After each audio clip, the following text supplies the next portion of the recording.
Certain انسرٹین کا مطلب ہے غیر یقینی، یقین نہ ہونا، شک ہونا۔ دیکھیں، جب بھی آپ کو کسی چیز کے بارے میں یقین نہ ہو رہا ہو تب آپ لفظ استعمال کرتے ہو انسرٹین کا۔ جیسے کہ آپ کو اپنے مستقبل کے بارے میں یقین نہیں ہو رہا کہ میں کامیاب ہوں گا یا نہیں ہوں گا۔ آپ کا دوست کہتے ہیں کہ آپ کامیاب ہوں گے، آپ کہتے ہو کہ نہیں ہوں گا میں کامیاب، یقین نہیں ہو رہا مجھے، تب آپ اس کو کہتے ہو کہ نہیں یار میں انسرٹین ہوں، مجھے یقین نہیں ہو رہا۔ یا پھر آپ کا دوست کہتا ہے کہ یار آج وہاں پہ جو ہے سیل لگی ہوئی ہے 10 روپے کی، 10 روپے میں ہر چیز مل رہی ہے، تو آپ کہتے ہو کہ نہیں نہیں نہیں میں انسرٹین ہوں، مجھے یقین نہیں ہو رہا۔ اس طرح ایک اور لفظ بھی ہے انگلش کا جس سے ڈاؤٹ کہتے ہیں۔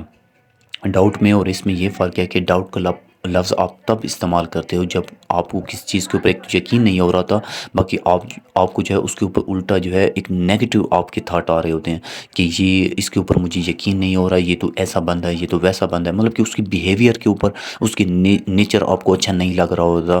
اور اس وجہ سے وہ آپ کو اس کے اوپر یقین نہیں ہو رہا ہوتا، تو تب آپ لفظ استعمال کرتے ہو ڈاؤٹ کا۔ ادروائز آپ ہر سچویشن میں جب بھی آپ کے دماغ آپ کو کسی چیز کے لیے کہے، آپ کا دماغ اور دل کسی چیز کے بارے میں مطمئن نہ ہو، یقین نہ ہو رہا ہو، تب آپ لفظ استعمال کرتے ہو انسرٹین کا۔ ایگزامپل دیکھیں،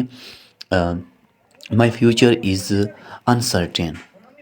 مجھے یقین نہیں ہے کہ میرا مستقبل کیسا ہوگا۔ دیکھیں، مطلب کہ آپ کو خود کے اوپر یقین نہیں ہو رہا ہے کہ آپ کا فیوچر کیسا ہوگا، ایسے میں آپ کیا کر رہے ہو، انسرٹین کا لفظ استعمال کر رہے ہو۔ دوسری ایگزامپل دیکھیں، I am uncertain about getting a job, مجھے یقین نہیں ہے کہ مجھے نوکری ملے گی یا نہیں ملے گی۔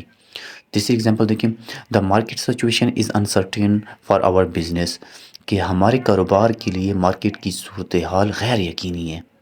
مطلب کہ وہ ابھی جو ہے ہم کامیاب نہیں ہو سکتے، کیونکہ ایسی وہاں پہ، کیونکہ آپ کو خود کے اوپر ابھی یقین نہیں ہو رہا ہے، کیونکہ وہ سچویشن آپ نے دیکھی ہے اور ایسی سچویشن وہ بنی ہوئی تھی۔